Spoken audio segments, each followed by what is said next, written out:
All right, so I just wrapped up a run, and usually when not usually, but mostly, I run to get the brain revved up and to get creative and to try to do something useful. And today on the run, I thought it'd be a good idea to start getting back to what I talked about a little while ago, and that's sharing information, useful information that I found in a few books that few books that I've read or podcasts that I've listened to and things like that. And I kind of want to start in a particular order with putting these out. Nothing too strict about it, but just kind of how they came to me or how I found them most useful in my life, and start to share those on that level. And I think now is a really great time for it, given all the changes we have going on in our lives, all the adjustments that we're currently making, and kind of learning some new versions of reality for whatever that may mean for everybody. It might be an adjustment with how we work, where we work, how we shop, how we go about our daily lives. Because we're getting a lot of different rules right now. And to put it in the perspective, we're in the middle of, or maybe the beginning of, hard to say, I don't really know, of the coronavirus self-quarantining issue. It's we're coming up on it's the last week in March. April 1 is next Wednesday, so today is Saturday. But like I said, to kind of get back on track, I wanted to share a handful of books and podcasts. And the first one that I wanted to talk about that actually came to me in two pieces. It came to me first in a book by Urban Meyer called Above the Line. In the book Above the Line, Urban details their championship run and how some mindset principles helped him lead the staff, along with some partnerships kind of outside of the organization, lead the staff, and in turn leading the team to that championship run that they had. There are a few kind of buzzwords that I'm sure I'm going to accidentally say as we go through this, but I want to keep this video to under 5 to 8 minutes. I think I'm just going to kind of let loose and see what flies out. The title of the book, Above the Line, refers to a mindset that's in the book. It's discipline over default. And above the line, if you could kind of imagine literally a line above and below, obviously. Above the line is discipline, below the line is default. And what that means as far as the book goes, or as far as the mindset and the principles of the company called Focus 3, which I'll get to that in a minute. Above the line principles are discipline choices. That's acceptance, love, accountability,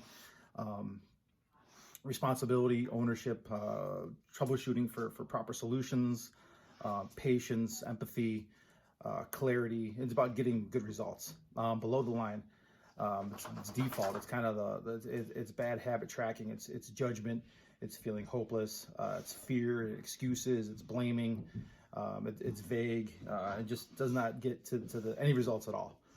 So like I said, it's discipline over default, above the line, below the line. It kind of breaks apart from there. But the main part that I want to talk about today really is already on the board. And that's E plus R equals O. And this is something that I work to teach my daughters often. I use it often in conversations.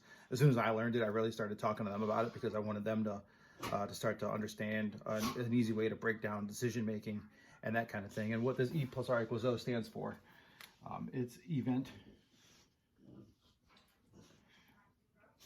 plus response equals outcome. I was worried I was going to spell something wrong there. Event plus response equals outcome. And how it breaks down in the book and for the podcast. Event is the uncontrollable. It's the unforeseen. We may have a feeling, options are out there that could happen to us, but there are things that are not in our control. And to put it very simply, it really is just that. It's the uncontrollable, the unpredictable, the everyday ins and outs of our lives. And it could be something major, like I said, like we're going through with the coronavirus, or it could be something minor and just how we interact off of each other. Because as much as we can look at a big picture thing, a small picture thing is our relationship one-on-one. We offer ease to each other. We can be unpredictable. We can be uncontrollable. We don't know what the other person may say or not say. And that becomes an E for us to respond off of to get an outcome. This one is kind of, it's the X factor. The O, we know we're trying to get to a particular position throughout the day. We're trying to get to a particular goal throughout a project or whatever it may be, whether it's, like I said, zoom out, zoom in on it. It could be something long-term, long range, a big goal. It could be something as very simple as helping someone understand a conversation that we're having with them. It doesn't have to be anything major, although it can be. And to me, that's why this book and this podcast is so functional and so important to me. And I think it really should be to everybody because it's so, like I said, functional and efficient in helping you put your thoughts together. So that being said, the outcome is the finality, the goal, the result. So what we want to think about then is, so we have the uncontrollable, we know where we're trying to go. It's about having the proper response. And this is where, and I'll share this information at the end of it too, as far as the podcast, that they really dive deep into it. It's called Focus 3, if I haven't said that before. I think I have. The R factor, which is what a lot of it is detailed around now, because that's the only thing you really have control of. The E, uncontrollable, O, trying to get there. So it's all about the response, the R factor, to make sure you are doing everything you can to get to the best outcome you possibly can, given the event that you were just handed. The first phase in that, and I don't want to go too far in this video again because I just kind of want to break down the principles of it. The first phase in that is press pause. And this is something that is very, very simple to teach, very simple to just help people kind of get on their mind, because it is something we were really taught at a young age. I remember being young and, my mom saying to count to 5 or to count to 10 before responding to a thing. I think that's probably it. I think a lot of moms probably said the same thing. And to me, that is the press pause moment. Someone may say something to you and you were unsure how to respond to it. Maybe, your default, your initial instinct is to come back with aggression or attitude or just something that would take the outcome, that would really take it in a direction you don't want to be in. You can kind of think that you've had that instance often in your life where you have some type of challenge, some type of event is in front of you.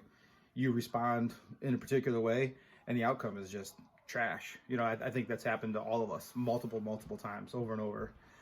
So to me, the press pause moment, and it's something that I stress, like I said, daily, is the very first and most important step in having a great response to get to the best O you possibly can. I know I keep saying that over and over again, probably because I listened to the podcast 100 times and it's just become part of my verbiage through this, but is what it is. So that's really all I wanted to put out today, was just kind of introduce the E plus R equals O. Like I said, I was introduced to it, to kind of go back to the beginning of the video, introduced to it in Urban Meyer's Above the Line. It's a great book. It is a lot about the football season, but to me, it's a great business book. It's a great communication book. It's a book I think a lot of people should read, just to really see how the functions of E plus R equals O and discipline over default, how they work in big settings like that seem to be chaos. And that's what, football can be often. It's controlled chaos. It's controlled explosions. There's E factors all over the place of all kinds of things you're not going to be able to predict or understand immediately in the moment. And that's why this comes in handy. This comes in constantly during work, interactions with other people. Having an R factor is important. Now, with everything we have going on in our lives, stress, to me, at least personally, there's this particular stress level that needs managed. And being able to press pause and thinking about discipline over default to make sure my response is always above the line, that it's disciplined, it's ownership, it's accountability, it's love, it's empathy, it's creating, that kind of thing, to always have that on target, kind of helps mold I'm going to say your character, but a future character, because a lot of us, when I started getting in these books, as much as I related to them, I didn't have the skill set that actually was in the book at that time. I really had to put in a lot of focus and a lot of reading and a lot of podcasts to obtain it and make it become a part of my character. And to me, I think that's a big benefit, and something that's really important in life is to make sure you're constantly, I post about it, I talk about it, constantly doing things to level up your own dynamic, your own human as you are. We can easily, many people have, they kind of quit their education at graduation, whatever it may be, whether it's high school or college or whatever it was, you kind of stopped. A lot of people stopped learning or putting in big effort to learn. We maybe learn on the fly and learn through experience, but I think there's a lot to be said for as we keep moving down the track and gaining more experience in life and getting older, to make sure we're putting in work to read, to constantly find things, to keep our brains just active and pushing forward and growing and improving, and making sure we're leveling up to be better leaders and figures for any atmosphere we're in. Again, it could be home, it could be work, it could be recreational, it could be your social media presence. I think that one is really big, and probably bigger than ever. Again, given where we are in life, currently in the United States, a lot of us going into a type of self-quarantine, or we're all really trying to stay home as much as possible. So we're sharing a lot of our information on social media. And I think it's really important that we have a mindset even on there to make sure we're putting out good R factors to a lot of things we see, that we have empathy to a lot of things that we read or that we post or that we want to share, and make sure we're communicating on the highest level possible and understanding the receiver transmitter relationship, whatever it may be. Like right now, I'm the transmitter, you are the receiver, and we're going to kind of flow back and forth like that with all of our interactions on social media, or when we see each other again down, when we're able to leave our houses, and just having that, just to be mindful enough to make sure we just keep leveling up and keep trying to improve the atmosphere for each other. So this one got a little longer than I wanted, but because we haven't talked to anybody in a little while, being home for quite as long as we have been. But comment on the post. Let me know what are the things you want to get into. I'm kind of looking at I finally set up my little home office down here. I'm looking at the books that I have in front of me and behind me. Some other books we're going to talk about are Jocko Willink's books, Dichotomy of Leadership, Extreme Ownership, and his newest one on leadership principles.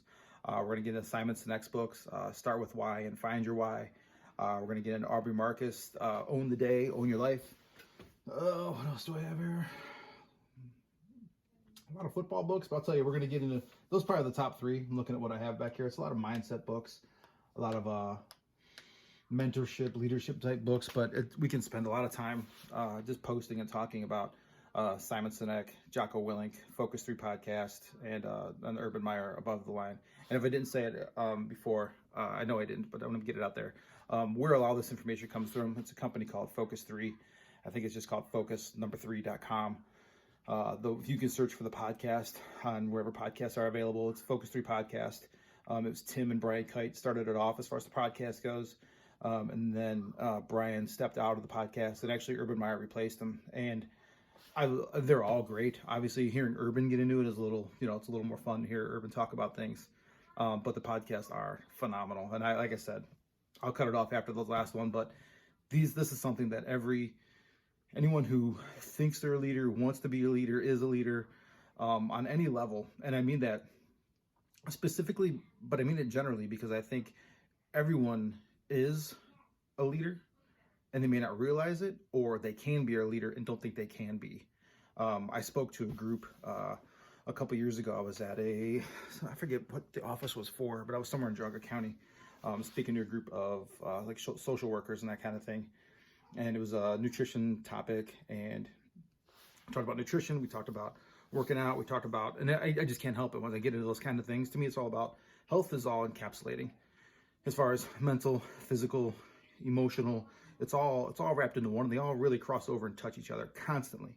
So I can't talk about one without talking about the other. And eventually, I got into the conversation with them being leaders, and I could tell that they were like, there was a disconnect in it. And I said, look at how many people you come in contact with throughout the day, and how you have the power to adjust their day for the better. And just that alone makes them a leader, that they're in a position to improve someone else's day, put you in a leadership position. That could be anything. Like it really could. Like, even as I said that, I thought of the woman that works at the gas station on the corner. How many people she comes in contact with during the day? Her presence, her aura, her energy has the ability to improve every single interaction of everyone she comes across throughout the day. So that makes her a leader. And to me, like, I think it's that deep and that, I'm going to say serious, but that intense, where we all have that ability, no matter what our jobs are, no matter where we spend our day. we have that ability to become to show we are a leader for every single person we come in contact with. That's something that I've always had on my mind forever. I remember I was telling some friends that every time I go in to check out someplace, I want my interaction to be strong. I want to leave that person better than when I arrived. I'm getting my post-run mumbles in, but I'm so cut this off soon. But I know I think that all the time. If I come up with someone at the cashier register and she's off, I can tell she's grumpy or whatever, I'm gonna do something, even if it's silly, to make the person laugh, just so their energy is just one level up than what it was before I arrived. So just being that, that's leadership, and I think it's through and through. The ages are relevant, locations are relevant. It's just having these things on your mind about leveling up your atmospheres, and that's really what I think I have it on all my social media. I know it's on my LinkedIn. To me, that's what life's all about: making sure you put in the work to level up every atmosphere you can as you make your way through. And if we're all putting in that kind of mindset, that kind of work, we're gonna have a pretty good place. I think it's that literal and that strong. So I'm cutting it off, or I'm gonna keep going and going and going with this. Message, comment, text, do whatever you want to do. I'm gonna keep putting them out. I hope you enjoy them. I swear I'll try to keep them shorter next time. And enjoy your time at home. See you later.